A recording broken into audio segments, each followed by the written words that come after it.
Son ya las 7:30 de la mañana en Bogotá, Quito y Lima. Continuamos en Directo América por France 24. Vamos con los titulares. Donald Trump se mantiene optimista sobre el fin de la guerra en Irán. El presidente estadounidense dijo que cree que el conflicto acabará pronto y mientras tanto Teherán asegura que sigue estudiando la propuesta.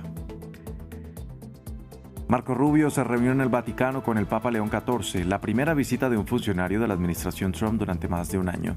Se espera que el jefe de la diplomacia estadounidense, un católico practicante, ayude a aliviar las tensiones entre el pontífice y Donald Trump.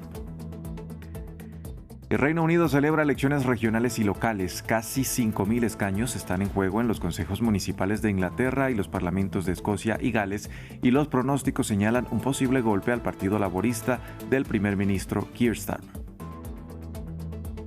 Y en nuestra sección Directo Latam hablamos de Colombia y los más recientes movimientos en el tablero electoral de cara a la primera vuelta de los comicios presidenciales. ¿Qué apoyos clave han recibido los candidatos y por qué sigue sin haber un debate? Lo analizamos en minutos. Empezamos.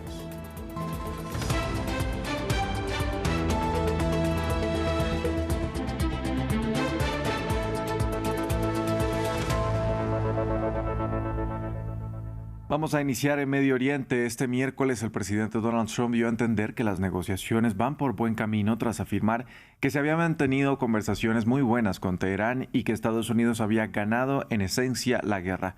Sin embargo, por su parte, la República Islámica señaló que cualquier plan de paz estadounidense seguía en fase de estudio y algunos funcionarios incluso lo descartaron por completo. El habitual enfoque doble del presidente de Estados Unidos, Donald Trump, respecto a la guerra en Irán parecía intacto el miércoles. Por un lado, expresó su optimismo sobre un posible acuerdo de paz. Quieren llegar a un acuerdo. Hemos mantenido conversaciones muy buenas en las últimas 24 horas y es muy posible que lleguemos a un acuerdo. Por el otro, siguió amenazando a Irán en una publicación en Truth Social. Si no llegan a un acuerdo, comenzarán los bombardeos, que lamentablemente serán mucho más intensos y de mayor alcance que los anteriores. El medio de comunicación estadounidense Axios informó el miércoles de que la Casa Blanca ha elaborado un memorando de entendimiento de una página y 14 puntos para poner fin a la guerra.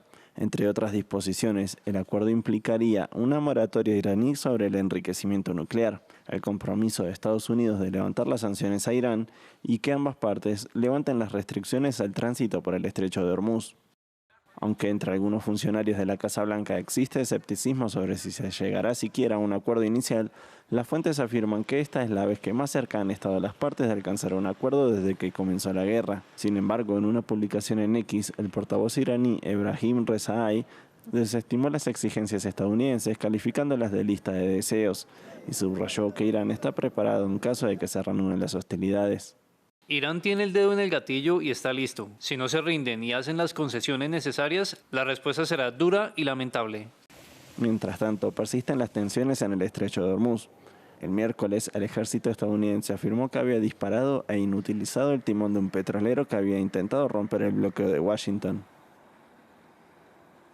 Vamos ahora al Vaticano, hasta donde llegó el secretario de Estado de Estados Unidos, Marco Rubio, para reunirse con el Papa León XIV y para conocer los detalles de este encuentro. Saludamos a esta hora en Roma a nuestra corresponsal Irene Sabio. Irene, ¿qué tal? Muy buenas tardes para usted. Sabemos que Rubio ya se reunió con el Papa León XIV y el secretario de Estado, Pietro Parolin, y además el ministro de Exteriores del Vaticano. ¿Qué se sabe sobre estos encuentros en medio de la tensa relación con Donald Trump?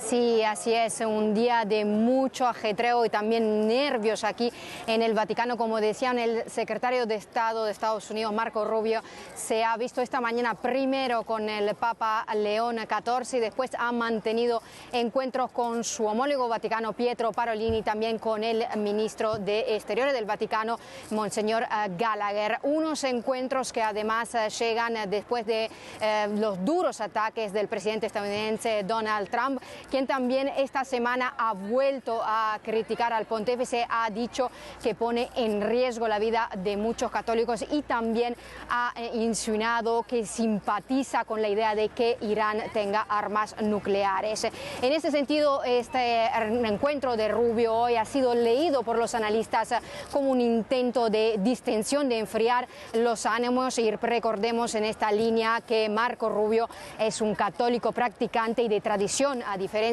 de J.D. Vance, que se ha convertido solo en años recientes. Irene, ahora, ¿cuáles son los temas clave de estas conversaciones? La situación en Cuba, por ejemplo, es una cuestión que ambos siguen de cerca.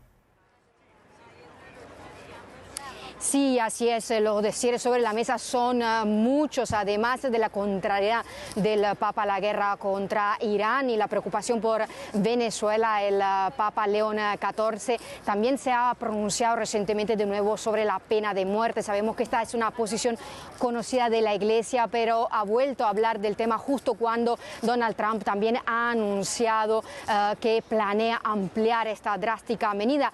Y de nuevo, Cuba, como mencionábamos, el Vaticano lleva años mediando también en la liberación de presos políticos y en los últimos tiempos ha redoblado esfuerzos para evitar una escalada en la relación entre Estados Unidos y Cuba cuando el presidente estadounidense ha vuelto a amenazar con una invasión en la isla. Esto por parte del Vaticano. Por parte de Estados Unidos, en cambio, lo cierto es que los últimos agresiones verbales de Donald Trump no están ayudando a su popularidad, sobre todo de cara a las midterm, esas elecciones de medio mandato.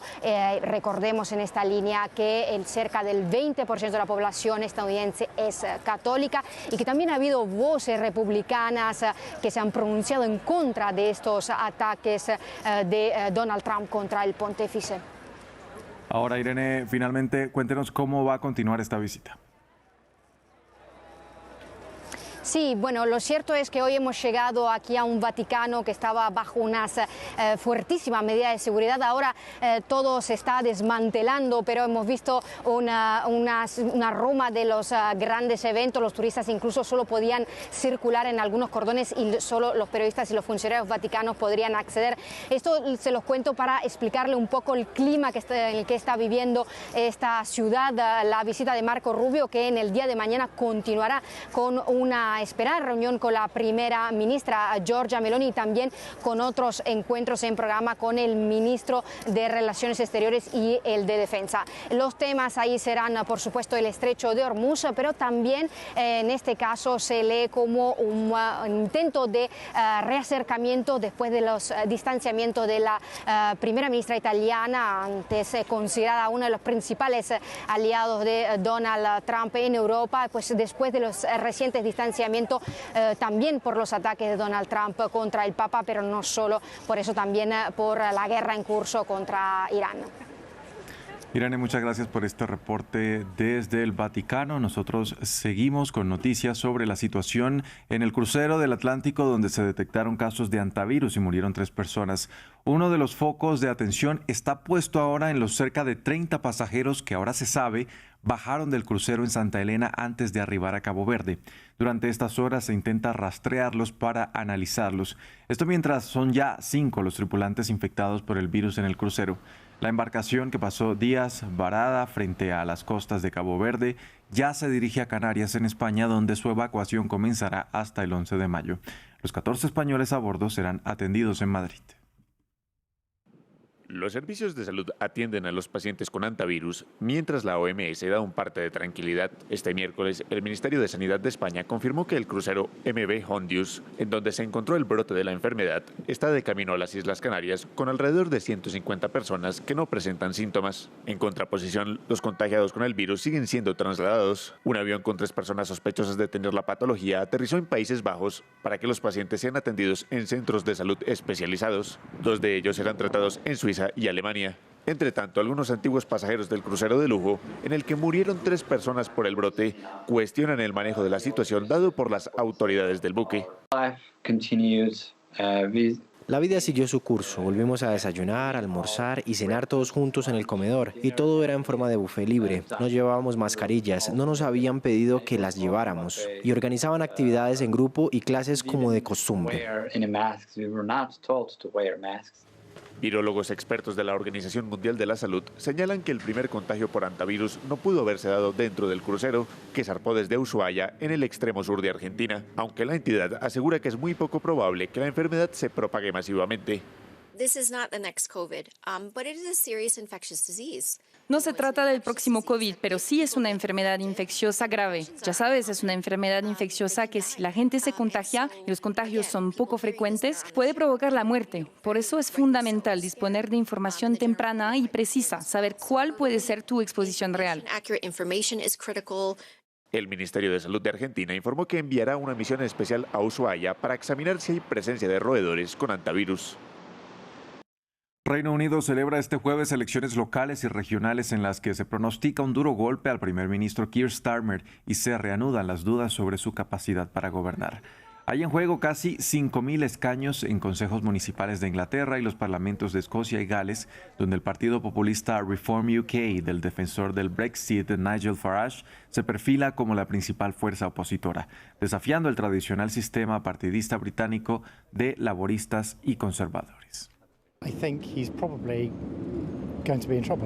Creo que probablemente tendrá problemas después de las elecciones. Sospecho que habrá mucha división en el voto entre los 5 partidos, y eso no es bueno para el Partido Laborista, así que no está claro quién lo sucederá dentro del Partido Laborista, pero sí sospecho que podría tener dificultades.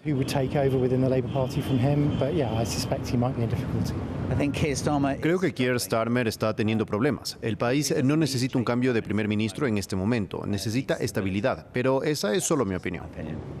Una investigación periodística en Honduras provoca desconfianza en los gobiernos de México y Colombia. Esta semana, reporteros de España y Honduras publicaron el trabajo denominado Honduras Gate, en el que se saca a la luz una serie de audios que tienen como protagonista al expresidente del país centroamericano, Juan Orlando Hernández. Según lo publicado, Hernández estaría liderando una red de desinformación para afectar a otros países latinoamericanos. Revelaciones que sentaron mal en Ciudad de México y Bogotá. Los detalles en el informe de Diego Bassani. El denominado Honduras Gate levanta las sospechas de Petro y Sheinbaum. Esta semana, el medio de comunicación Canal Red de España, junto a un colectivo de periodistas hondureños, publicaron una serie de grabaciones inéditas en donde el expresidente Juan Orlando Hernández estaría hablando con varias figuras de la política del país centroamericano, entre ellas el actual mandatario Nasri Asfura. En dichos audios, Hernández hablaría acerca del indulto que recibió por parte del presidente de Estados Unidos, Donald Trump, que según los testimonios publicados habría sido pagado por un grupo de personas que apoya a Israel. Sumado a esto, el antiguo jefe de Estado habla acerca de que estaría buscando crear una red de difusión de noticias con la ayuda del gobierno argentino de Javier Milei para influir en la política interna de otros países latinoamericanos como México o Colombia, una revelación que desató críticas por parte de Claudia Sheinbaum y Gustavo Petro. ¿Qué razón tiene el señor Netanyahu para pagar por liberar un gran narcotraficante expresidente de Honduras solo con el fin de destruir el gobierno de Colombia y México? ¿Acaso no demuestra que quienes luchamos en vanguardia contra el narco y somos agredidos por él somos México y Colombia? ¿Por qué esta articulación de noticias falsas en contra del gobierno de México? O de decir, es que en México está ocurriendo algo terrible. Entonces, ¿les molesta a nuestro gobierno? Pues muy probablemente. ¿Por qué? Porque no nos plegamos a lo que ellos piensan. Juan Orlando Hernández fue condenado a 45 años de cárcel en Estados Unidos tras ser extraditado por cargos relacionados con narcotráfico y posesión de armas. Posteriormente fue indultado por Donald Trump en 2025, en la previa de las elecciones presidenciales de su país, en donde la Casa Blanca apoyó públicamente al entonces candidato Nasri Asfura, quien hace parte del Partido Nacional, formación a la cual también pertenecía Juan Orlando Hernández. En Perú, la Junta Nacional de Justicia abrió un procedimiento contra el ex jefe de la Oficina de Procesos Electorales, Piero Corbeto, por presunta falta grave durante el desarrollo de la primera vuelta electoral. El anuncio se presenta cuando seguidores de Rafael López Aliaga marcharon junto al candidato para exigir un nuevo proceso electoral. Perú realizó una primera vuelta de las elecciones presidenciales el pasado 12 de abril y todavía no se ofrecen resultados definitivos. La segunda vuelta está prevista para el 7 de junio. Y también le digo una cosa, señora Fujimori. Usted sabe bien que le están robando las elecciones. Usted sabe bien que debe plantarse. Usted sabe bien que va a perder las elecciones. Y usted sigue. Usted pierde con el panetón, señora. Es la cuarta vez que va a perder y arriesga al Perú así. Finalizamos en China, que condenó a muerte suspendida por corrupción a 2 exministros de defensa. Es decir, se les otorgó un periodo de prueba de 2 años antes de ejecutar dicha sentencia. Se trata de Wei Fenghe y Li Shangfu, 2 de las figuras de mayor rango afectadas por la campaña anticorrupción impulsada por el presidente Xi Jinping en la cúpula militar del país. Además de esta medida, se les aplicó la inhabilitación política de por vida y la confiscación de todos sus bienes personales. Pasamos a nuestra sección Directo Latam. Colombia está en la recta final de una campaña por la presidencia y los candidatos continúan sumando apoyo, incluso de quienes hasta hace poco figuraban en el tarjetón electoral. Para hablar de este tema saludamos en Bogotá a nuestra periodista El María Angulo. ¿Qué tal? Muy buenos días. Cuéntenos qué movimientos se han visto de cara a la primera vuelta de estos comicios. Buenos días, Andrés. En el desarrollo de estas últimas jornadas, a tan solo 24 días de que se desarrolle la primera vuelta presidencial, en la que los colombianos elegirán a quién será el sucesor de Gustavo Petro en la Casa de Nariño, se han dado una serie de movimientos en el tablero político que lo que buscan es sumar respaldo, sumar apoyo y votos a favor de los distintos candidatos. Por el lado del candidato de la campaña de Iván Cepeda, del partido izquierdista Pacto Histórico, vimos como en las últimas horas la candidatura de Luis Gilberto Morillo, recordemos quien fue ex canciller y ex ministro de Medio Ambiente, fue declinada para adherirse a la campaña de Iván Cepeda en busca de llegar a la presidencia. Lo que indicó en redes sociales Luis Gilberto Morillo es que para él existen 3 razones fundamentales para declinar su aspiración presidencial, y una de ellas es justamente enfocar la atención en las regiones, las que describió Andrés como territorios históricamente olvidados. Aquí hay que poner en contexto algo, y es que solo hasta este momento la campaña izquierdista de Iván Cepeda a la presidencia es la única que ha logrado recabar respaldos directamente de candidatos que sí aspiraban a llegar a la presidencia, como en el caso de, por ejemplo, quien fue candidata Clara López, quien el 8 de abril declinó su aspiración y anunció también la manera en la que se adhirió a la campaña de Iván Cepeda. Pero aquí hay que decir algo también, y es que los analistas apuntan a que la salida de la campaña electoral de Luis Gilberto Morillo no es un tema menor, debido a que justamente en febrero de 2025, el año pasado, este personaje político jugó un papel crucial en medio de las tensiones que se dieron entre el gobierno de Gustavo Petro y el gobierno del presidente estadounidense Donald Trump. En su momento, analistas describieron a Luis Gilberto Morillo como una suerte de cortafuegos, mientras que por el lado de la campaña de uno de los candidatos punteros de la derecha, que es Abelardo del Espriella, en las últimas horas, justamente el martes, se dio el anuncio del retiro del senador Mauricio Gómez Amín para dedicarse de lleno a apalancar la apuesta política de Abelardo del Espriella, que aunque ya en varias oportunidades ha rechazado tener vínculos con maquinarias políticas tradicionales, con este respaldo que recibe de Mauricio Gómez Amín en su trayectoria política, da un giro en ese discurso. ¿Por qué? Porque justamente en el Caribe esta figura de Gómez Amín podría apalancarlo a unirse al respaldo político de clanes tan poderosos como, por ejemplo, el Clan Char. Los colombianos continúan sin poder ver a todos sus candidatos discutir sus ideas en un mismo espacio. Estamos hablando de los debates presidenciales. Así es, Andrés. De hecho, esta carencia de debates presidenciales por parte de los candidatos que aspiran a llegar a la presidencia se ha convertido ya en un foco de análisis de los expertos que evalúan meticulosamente cómo se ha dado el desarrollo de esta campaña, de esta carrera política por el mando. Aquí llama la atención cómo, a falta de estos debates en los que los candidatos junto a sus fórmulas vicepresidenciales puedan exponer públicamente ante la población votante cuáles serían sus planes de gobierno y sus políticas de mandato, lo que han hecho los expertos y los académicos ha sido analizar qué fue lo que pasó antes.